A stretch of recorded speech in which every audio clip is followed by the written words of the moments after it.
छारे एउटा नसा सम्बन्धी समस्या हो जसमा मस्तिष्कको असामान्य गतिविधिका कारणले गर्दा बारम्बार छाडेको झड्का आउने गर्छ।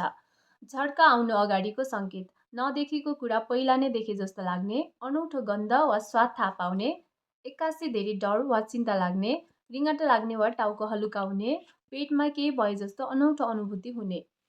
लक्षणहरू छारे रोग भएका सबै व्यक्तिमा एउटै लक्षण हुँदैन। यसका केही सामान्य लक्षणहरू यस्ता छन्।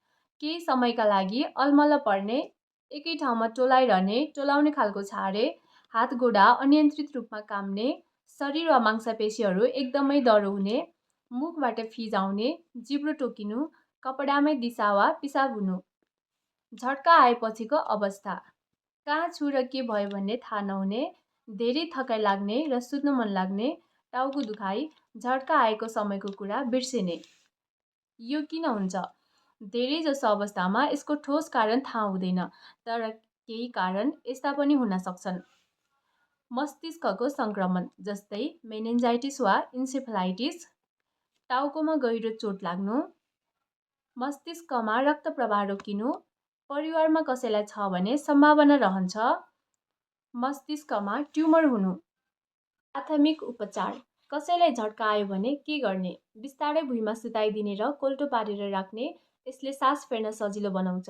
टाउको मुनि नरम लुगा वा सिरानी राखिदिने, घाँटी वरिपरको कसिलो लुगा खोलिदिनुहोस्, वरिपर रहेको धारिलो वा कडा वस्तुहरू हटाउनुहोस्।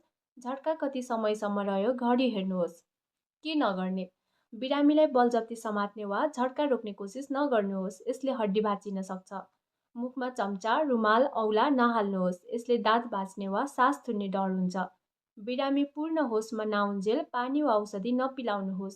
जुत्ता सुगाउने वा प्याज सुगाउने जस्ता काम नगर्नुहोस्, यसको कुनै फाइदा छैन।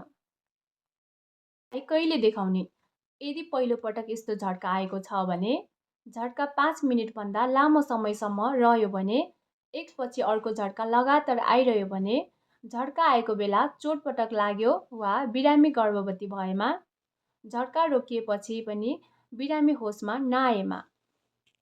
रोकथाम इपिलेप्सीलाई पूर्ण रूपमा रोक्न गाह्रो भए पनि यसलाई कन्ट्रोल गर्न र झड्का आउने सङ्ख्या घटाउन सकिन्छ। नियमित औषधि सेवन छारे रोग नियन्त्रणका लागि सबैभन्दा प्रभावकारी उपाय भनेकै चिकित्सकले सिफारिस गरेको औषधि नछुटाई खानु हो। आफैले औषधिको मात्रा घटाउने वा बढाउने नगर्नुहोस्। एक्कासी औषधि छोड्दा कडा खालको सिजर आउन सक्छ। पर्याप्त निन्द्रा अनिन्द्राले मस्तिष्कको गतिविधिलाई असन्तुलित बनाउँछ, जसले छारे रोगको आक्रमण निम्त्याउन सक्छ। दैनिक कम्तीमा 7 देखि 8 घण्टा सुत्ने तालिका बनाउनुहोस्। सुत्ने र उठ्ने समय निश्चित राख्नुहोस्। खानपानमा ध्यान सन्तुलित भोजन समयमै खाना खाने बानी बसाल्नुहोस्। लामो समय भोकको रहँदा ब्लड सुगर कम भएर समस्या पनि हुन सक्छ। मदिरा र लागु औषधबाट टाढा रक्सी, चुरोट वा अन्य नसालु पदार्थले औषधिको असर कम गर्ने र रोग बल्झाउने गर्दछ। मानसिक तनाव कम गर्ने धेरै तनाव वा चिन्ताले पनि छारे रोगलाई सक्रिय बनाउन सक्छ। योग, ध्यान र लामो श्वास फेर्ने अभ्यास गर्नुहोस्। मनोरञ्जन र आरामका लागि समय निकाल्नुहोस्। टाउकोको चोटपटकबाट बस्ने धेरैजसो अवस्थामा टाउकोमा लाग्ने गहिरो चोटका कारण पछि गएर छारे रोग हुन सक्छ। 2 पाङ्ग्रे सवारी चलाउँदा हेलमेट लगाउनुहोस्। काम गर्दा वा खेल्दा टाउको सुरक्षित राख्ने उपाय अपनाउनुहोस्। ज्वरो र अन्य सङ्क्रमणको उपचार साना बच्चाहरूमा उच्च ज्वरोको कारणले छारे रोगको लक्षण देखिन सक्छ। त्यसैले सङ्क्रमण वा ज्वरो आउँदा तुरुन्त उपचार गराउनुपर्छ। कारण पत्ता लगाउनुहोस्। कसैलाई चम्किलो वा झिमझिम गर्ने लाइटले झड्का ल्याउँछ, त्यसबाट बच्नुहोस्। भिडियो गेम वा धेरै स्क्रिन हेर्दा सावधानी अपनाउनुहोस्।